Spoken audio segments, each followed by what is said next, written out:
There is big news in Le Castellet this weekend as Nyck De Vries will be replacing Lewis Hamilton and first practice one at the French Grand Prix this weekend. This will fulfill one of the two mandatory rookie sessions for Mercedes. We've already seen this earlier with Red Bull and Juri Vips, and Nyck De Vries at Williams as well when he outpaced Nicholas Latifi, although different practice regimens, etc. A new rule this season dictates teams must reserve 2 FP1 sessions during the campaign for a rookie driver who is contested in 2 or fewer Grand Prix, which Nyck De Vries qualifies for. De Vries has already been given a run in one such session for Williams at the Spanish Grand Prix, where he took over Alex Albon's car and outpaced Nicholas Latifi. Now the Dutchman, who is a Formula E world champion, sitting in 8th place right now behind leader Stoffel van Dorn, Nyck De Vries will now get his opportunity in France in Hamilton's car.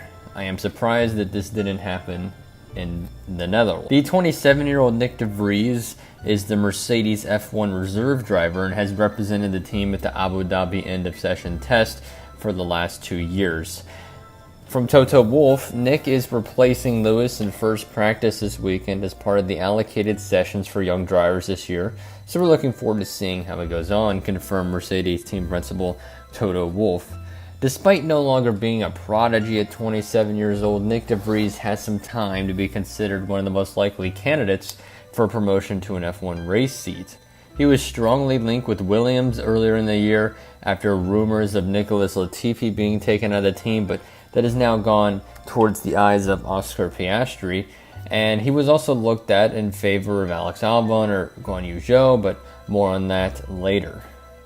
The problem for Nyck De Vries is that he knocks upon the glass ceiling as the emergence of the current crop of drivers IndyCar.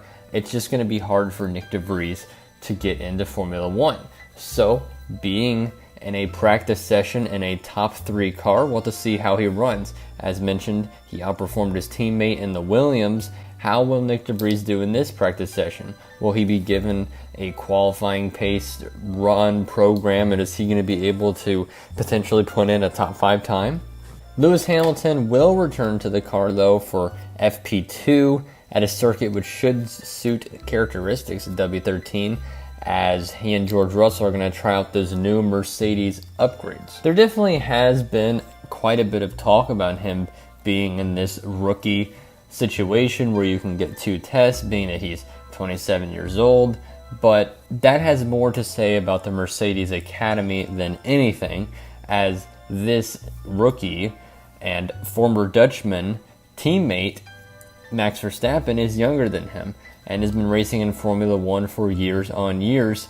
Nyck De Vries, a 27-year-old rookie who's going to be getting this test, is quite the reason why it's a polarizing thing. There's a lot of people that really love Nyck De Vries, and there's a lot of people that just don't. But this still is a big moment for Nyck De Vries and his potential in his career, as he will be getting to drive a car that realistically, in a qualifying pace regimen, should get top 6. Now, you have to look at this on Lewis Hamilton's side. It's definitely interesting because this is Lewis Hamilton's 300th Grand Prix, but he won't get an FP1 session to iron out the new upgrades as well. It's a very interesting time for this to happen, especially considering you have brand new upgrades which are supposed to shave off quite a bit of time, and a lot of people are thinking now that they're in the competition to win this race. It is interesting that you don't give Lewis Hamilton or either guy all 3 practice sessions, but hey, we get to really see how this works for Nyck, don't we? So let me know what you think about what may or may not happen with Nyck De Vries and Mercedes, but this is certainly very interesting at this point in the season, at this point in Mercedes. How will Nyck De Vries do? We'll just have to see on Friday.